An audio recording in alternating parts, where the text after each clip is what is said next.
Hi, I'm Amit Kumar. I'm the Center for National Policy's Fellow for Homeland Security and Counterterrorism, and I'll be talking about the threat from the Taliban. Essentially, there are three things that are important. One is the fact that the Taliban, Al-Qaeda linkage is still pretty much there, and it's not disappeared as some people would think it has. Secondly, our strategy to tackle the Taliban is correct in terms of it being a fight, build, and talk strategy. And thirdly, there is this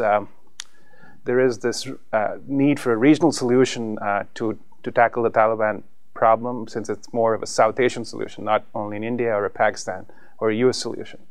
So I'll talk firstly about the linkage. The UN Security Council split the Al-Qaeda and Taliban combined lists into two separate lists and two separate regimes last year.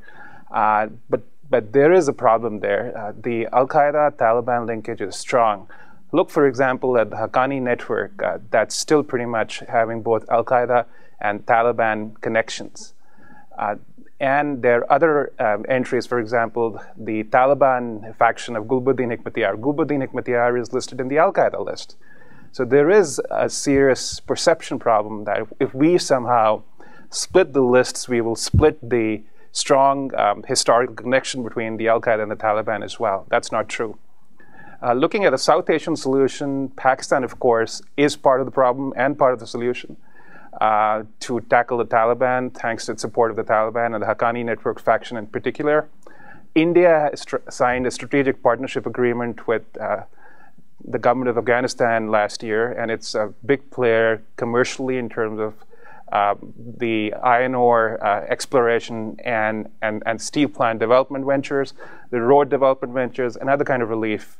So India, Pakistan, and the Central Asian republics, as well as Iran, thanks to the Hazara minority community in the western part of Afghanistan.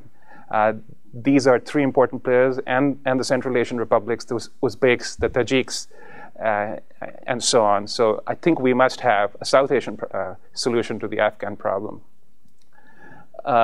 Thirdly, in terms of talk, build, fight strategy, we are absolutely on the right track. Of course, trusting the Taliban to stop violence once it comes to the negotiating table, or for it to come to the negotiating table, assuming on our part that the violence will stop, that's not really very realistic. They will still keep fighting. For example, Haqqani network and the Afghan Taliban are still pretty much in fighting mode. In terms of the build strategy, economic development, governance development of Afghanistan is absolutely important, and that should go on unabated. And in terms of the fight strategy, just because we are agreeing to talk to the Taliban doesn't mean that we stop fighting them whenever they don't renounce violence.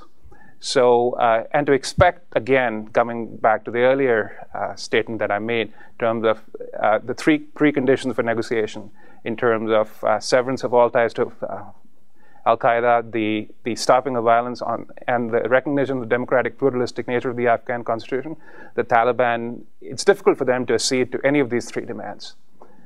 So the Taliban threat in summation remains, and we must take an all-encompassing strategy and implement it. Thank you.